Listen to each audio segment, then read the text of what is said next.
কলসি দ্বাদশ শ্রেণী বিদ্যালয়ে দ্বিতল ভবনের নির্মাণ কাজ নিম্নমানের হচ্ছে। এই কথা শুনে ঘটনাস্থলে পরিদর্শন করলেন মন্ত্রী শুক্লাচরণ নোয়াতিয়া।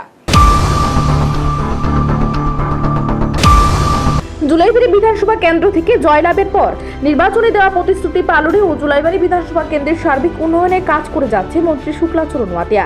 তিনি জুলাইবাড়ি বিধানসভা কেন্দ্রকে মডেল বিধানসভা হিসেবে গড়ে তোলার কাজ করে যাচ্ছে। জানা যায়, জুলাইবাড়ি বিধানসভা কেন্দ্রের অধীনে কলসি এলাকায় বসবাসকারী ছাত্রছাত্রীদের শিক্ষা ব্যবস্থা সঠিকভাবে পৌঁছে দিতে মন্ত্রীর উদ্যোগে কলসি দ্বাদশ শ্রেণী বিদ্যালয়ে দ্বিতল ভবনের নির্মাণ কাজ শুরু করা হয়। বিগত বাম আমলে এই এলাকা অনেকদিন থেকে পিছিয়ে রয়েছিল, কিন্তু মন্ত্রী শুক্লাচরণ নোয়াতিয়া কলসি এলাকা উন্নয়নের পাশাপাশি শিক্ষা ব্যবস্থা উন্নয়নের কাজ করে যাচ্ছে। বিদ্যালয়ের দ্বিতল ভবনের নির্মাণ কাজ করা হচ্ছে শান্তির বাজার আরডি দপ্তর থেকে। এই কাজের দেখাশোনা করছে জুলাইবাড়ি ঠিকাদার সঞ্জয় বিশ্বাস। জানা যায়, ঠিকাদার সঞ্জয় বিশ্বাস মন্ত্রীকে বদনাম করতেও রাতারাতি বড়লোক হবার আশায় পুরাতন সামগ্রী ব্যবহার করে নতুন ভবনের নির্মাণের কাজ করে যাচ্ছে।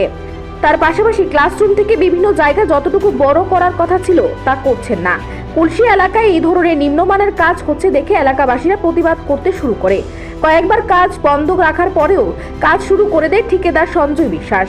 এই বিষয়ে আরডি দপ্তরের এক্সিকিউটিভ উপেন্দ্র রিয়াং জেনেও কোনো প্রকার পদক্ষেপ গ্রহণ করেনি। সকলের অভিযোগ, ঠিকাদার উপার্জিত অর্থের কিছু অংশ এক্সিকিউটিভের পকেটে যাচ্ছে।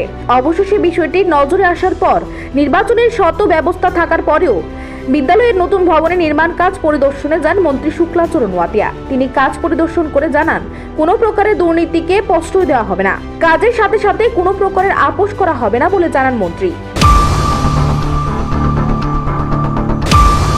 শুধু বিল্ডিং এর ক্ষেত্রে না, রাস্তাঘাটের ক্ষেত্রে, পানীয় জলের ক্ষেত্রে বিভিন্ন এভরি ডিপার্টমেন্টে যারা ঠিকাদার আছে তারা সঠিকভাবে কাজ করতে হবে। সেটা আমি প্রথম শুরু থেকে বলে এসেছি, আজকে বলি, আগামী দিনেও বলবো, যাতে এই ধরনের ব্যাড কোয়ালিটি কাজ আমরা কোনো দিনে অ্যালাউ করবো না। আর করে থাকে তাদেরকেও আমরা বারবার সতর্ক করে এসেছি, বলে থাকি, যাতে কাজের কোয়ালিটি যাতে মেনটেন্যান্স থাকে, কোনো ধরনের আমরা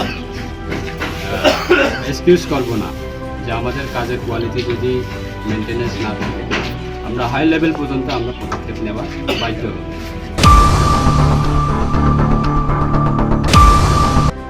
এই কাজের বিষয় নিয়ে আরডি দপ্তরের উচ্চ পদস্থ আধিকারিকের সঙ্গে তিনি কথা বলবে বলে জানান। মন্ত্রীকে কাছে পেয়েও ওনার কাছ থেকে প্রতিশ্রুতি পেয়ে খুবই খুশি কলসি এলাকার লোকজনেরা। শান্তির বাজার প্রতিনিধি রিপোর্ট, এশিয়ান টাইমস।